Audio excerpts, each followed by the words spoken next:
I'm Fine McGregor. I run Will Luca Pastoral Company, which is a sheep and cattle property in the upper southeast. This is a number of smaller properties put together, 10,000 hectares, so it's a fairly big operation. We have 5 full-time staff, and so we have houses dotted around the farm and people live in those areas and then tend to look after the stock and the water in those areas. At Will Luca, sustainability is one of the things that we focus on because we know that we need to be sustainable to be able to be successful into the future for future generations. We try to run a non-feeding system. We try to run a balance of stock so we don't have to regularly feed. However, it's very difficult to get that balance right in farming, so we do feed, and in years like this year, which is going to be quite tough because we didn't have a very good spring, we will be feeding for a certain amount of time. If you degrade your land, you won't have fat stock, therefore they won't be worth as much money, so it's a good livestock manager has good conditioned stock, and you have to have feed to be able to do that.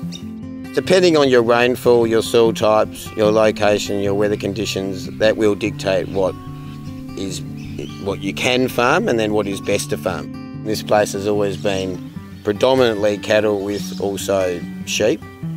And as is most of this area, all the way from Kingston to Narracourt is sheep and cattle country. Particularly cattle, because they're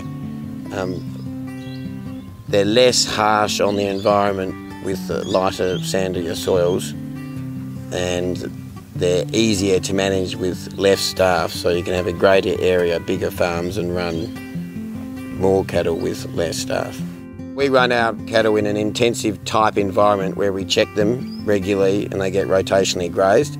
We run a sort of system where they come in 3 main times a year. They come in for the calves being weaned from their mothers.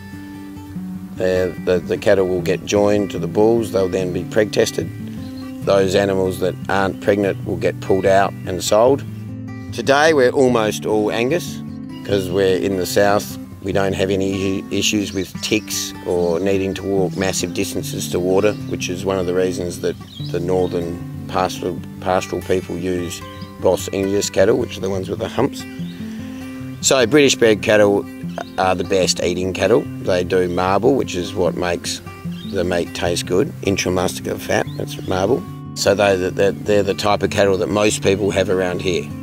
The dominant or most well-known sheep in Australia is the Merino, which has been bred for wool production. However, there's now a lot of British bred sheep as well, which primarily are bred for meat production. We run Merino sheep predominantly.